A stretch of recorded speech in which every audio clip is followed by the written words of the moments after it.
Listen, if you tend to be kind of a private person, maybe you don't allow a whole lot of people either into your life personally or certainly into your relationship or your marriage, I want to challenge you in this video that you might be missing out on the single most important aspect to ensure that you have a successful and thriving marriage. I'm going to tell you all about that today on RelationShots.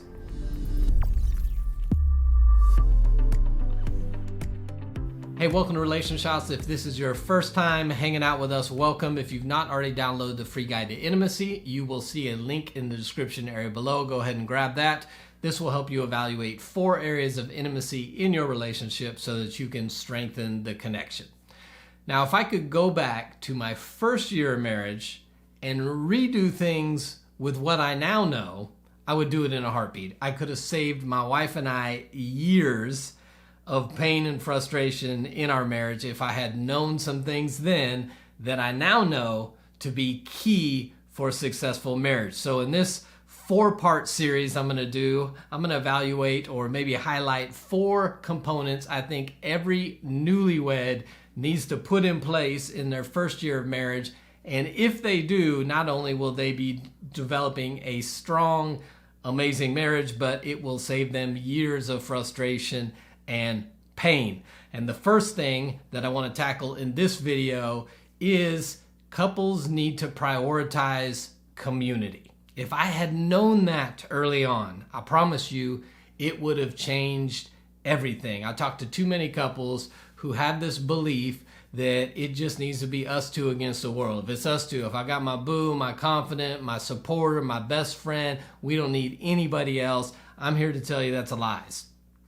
Do not believe that myth that has been put forth by, who knows, Hollywood, your friends, social media. The reality is, I believe, after 29 years of marriage and over a decade of working with couples in a counseling and mentoring settings, that I believe the number one key to success in marriage is the presence of authentic community in a couple's life. I believe every couple needs a mentor couple. Somebody who can serve as a model for them, somebody who can pour into them, who can help them, somebody you can go to. I think every couple needs a counselor.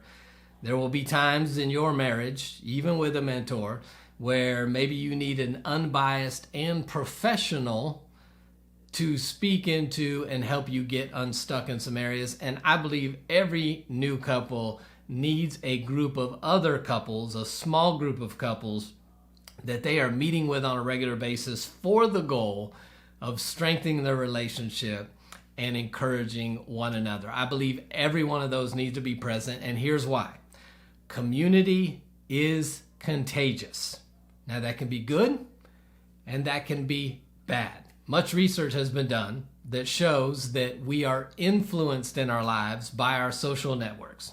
The social network around us will have an impact on the decisions you make, the way you think, and the outcome of your life, right? That can be good. If you think about, you sometimes see friends who are more likely to get married when a lot of their friends are getting married. Same thing with having babies and starting a family. You see friend groups who seem to be doing that around the same time.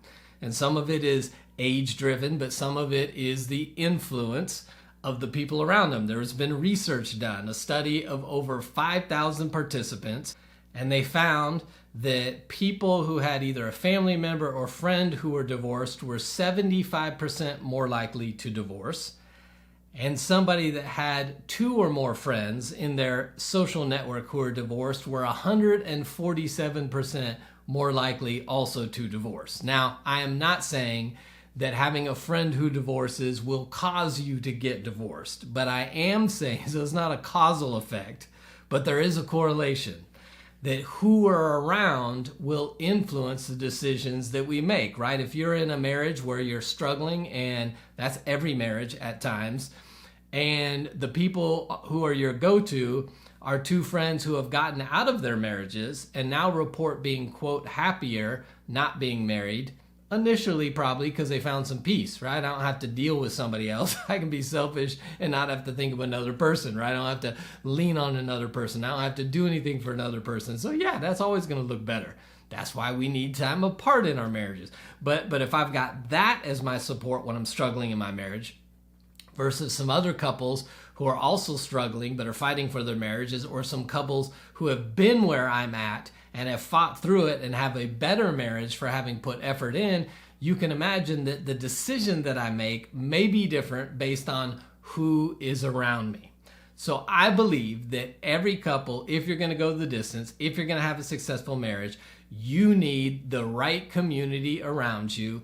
And I want to give you 3 things that I believe community provides that are essential for your marriage, that will hopefully convince those of you who are like, I'm kind of private, man. I don't know if I want to share my stuff with other people. Well, watch to the end of the video and hopefully I will convince you. But one thing of 3 that community provides for you in your relationship is support.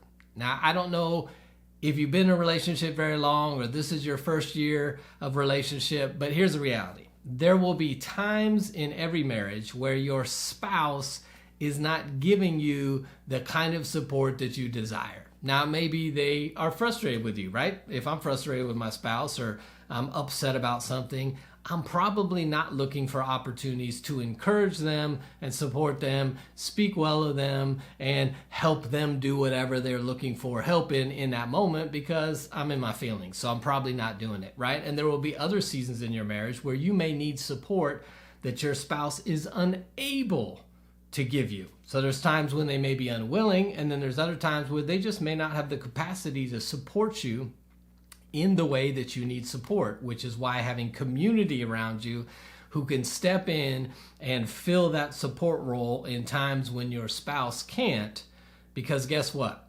We were made to be in community. We were never made to have one other person, our spouse, fulfill all the support, all the emotional needs, all the everything that we would want in our lives relationally should never be put on one person's shoulders. There will be times in your marriage where you need the right kind of support around you to help you in those seasons, which is why it's important who's around you. Because again, if my source of support, my community, is my 2 single guy friends who one of them ain't never gonna get married and the other one has no problem dating married women at times, and I'm struggling in my marriage, what kind of advice and support do you think I'm gonna get for those guys when I'm like, man, this is tough. Man, you don't need that. You need to do you. You need to be your authentic self, man. You just need to enjoy life, right?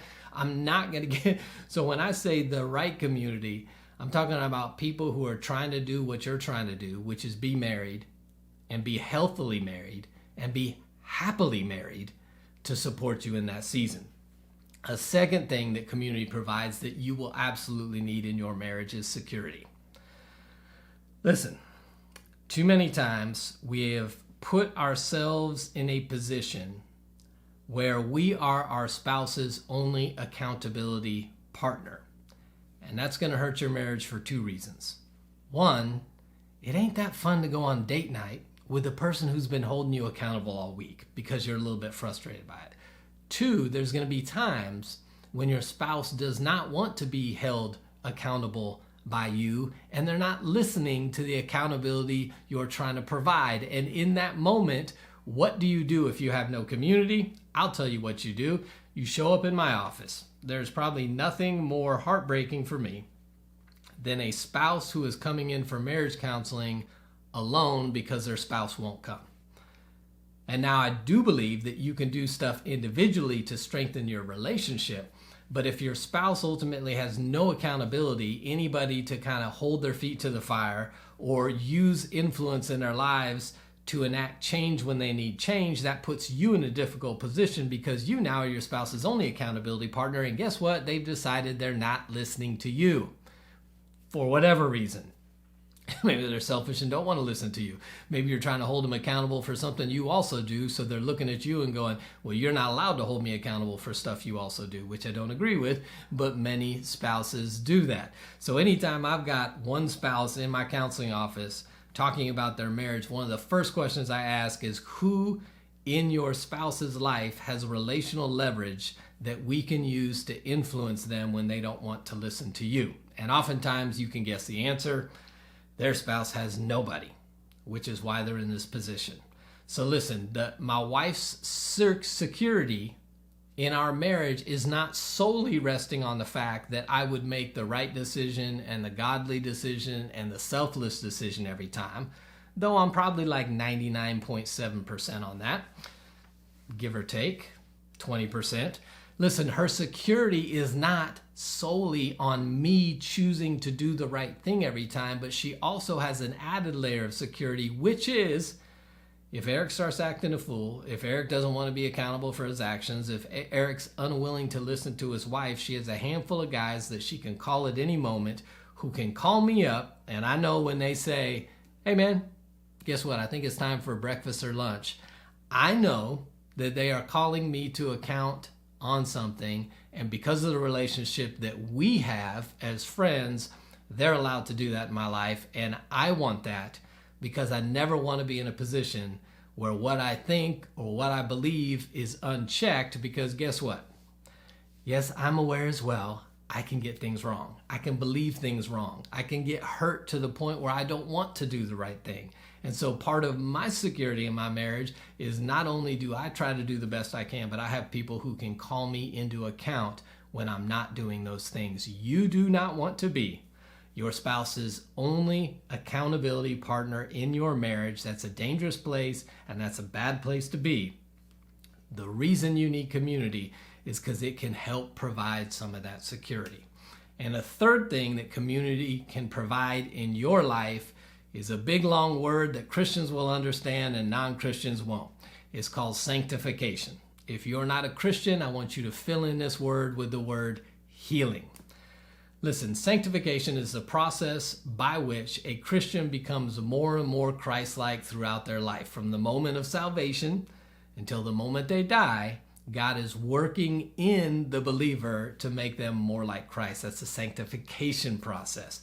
And we were never meant to do that alone. This is another area where people are like, well, I mean, my faith's kind of private. No, your faith is personal, but it was never meant to be private. That's why throughout the Bible, you're going to see over and over and over many verses that look to the fact that we have to do things for one another, support one another, encourage one another, lift one another up, carry each other's burdens, pray for one another. In fact, James, the brother of Jesus, wrote in his book that we are to pray for each other so that we may be healed, right? So there's this confession process where the only way you can pray for me is if I come to you and I first confess my sins, and then you're able to pray for me for my healing.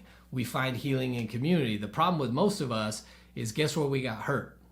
In community. And so because we got hurt in community, I don't know if I trust other people, but the problem is we will stay hurt because the only place we find healing is in community. So part of our spiritual growth process, part of our healing process has to take place in the context of community. Again, I think your spouse is a part of that process, a part of your healing process. I think they're a part of your sanctification process, because the closest relationship to you will bring some stuff out of you that no other relationship will, that reveals to you some of where you need to grow. But many of us have unhealed wounds from the past. We have childhood wounds, we have past relationship wounds, we have wounds from our parents, family of origin, and along the way, those wounds get in and prevent us from relating in our marriage in healthy ways. And if you plan on doing all that healing work by yourself, you're not going to get there. Which is why, again, mentors are great, counselors are necessary at times, other couples who you're doing life with who can speak into your life and encourage you and help you grow become key, because the sanctification process was meant to take place in community. And if you're not in community, I promise you will not grow the way that you can grow when you are surrounded with the right people. So, in the first of this 4-part series, prioritize community. Every newlywed couple in their first year of marriage needs to get the right people in place around them that will ensure that they're walking in a healthy manner, that they're growing, that they're accountable, that they have the support they need, that their marriage has the security that it needs. And the way you do that is getting the right people around you. Let me close with this thought, There is a big difference between what I'm calling community and what I would call camaraderie. I know a lot of couples who have a number of other couple friends that they vacation with, maybe they go out to eat with, maybe they party with, hang out with, but these couples are not the kind of couples that they really talk about the struggles and depths of pain in their relationship because they all act like they got it together. Maybe every once in a while they'll throw something out about we're not getting along or I can't stand him or I can't stand her, but they're not really sharing to the depth and level needed in order to get the support, the security, and the sanctification or healing that you need. So when I say community, I'm talking about authentic relationships that know what's going on in your marriage, good, bad, and ugly, and are walking with you and supporting you in each of those seasons. So don't fool yourself if you got a whole bunch of people around you and you hang out and you laugh and you play games and you have a good time. I'm not against that. But when I say community, I need those same people that you're doing that other stuff with to be the kind of people you go deep with, who will show up at your door at 11:30 p.m. or midnight when you're struggling to support you. That's what I'm talking about with community. Now, it can be some of the people you have a lot of fun with too. Sometimes they're different groups. But if you just have a group that doesn't really talk about what's going on and the depth of things in your marriage, that's not what I'm calling community. So every newlywed couple needs a mentor couple, needs a counselor just on tap. You can call whenever you need in those times when you get stuck and the mentor couple isn't doing it for you and the community around you isn't doing it for you. You might need a professional to step in and help you get unstuck. And you need a group of other couples who are like-minded, who have the same values and beliefs, who are trying to work for, fight for, and strengthen their marriages so that the collective group is fighting for one another rather than what you see in the research I mentioned, which are couples who are getting divorced, and that becomes contagious. So I need you to think about whether you have those components in your life. And if you don't, I need you to get those in your life. The whole reason we have an online membership community is for couples like you who may not have that community and need it. So I want you to check out in the link below. I'm giving a 40% off offer for our marriage membership. You can use the code RelationShots and you'll see a link below for that. But if you need a place and some other couples who are trying to do what I just said, which is fight for their marriage, strengthen their marriage, and you need some resources and you need some support in your relationship, our marriage membership community might be the perfect place for you. You'll have access to videos. We do live Zoom calls every month. We have a community forum where couples can interact. We do challenges every month to keep you intentional. So if you don't have the kind of community I've been talking about in this video, I want you to hit the link below that talks about our membership community and use the code RelationShots for 40% off. Just come try it. You got nothing to lose. Check it out. It may help you get where you need to be, and you might find the community that you didn't know you needed in your life.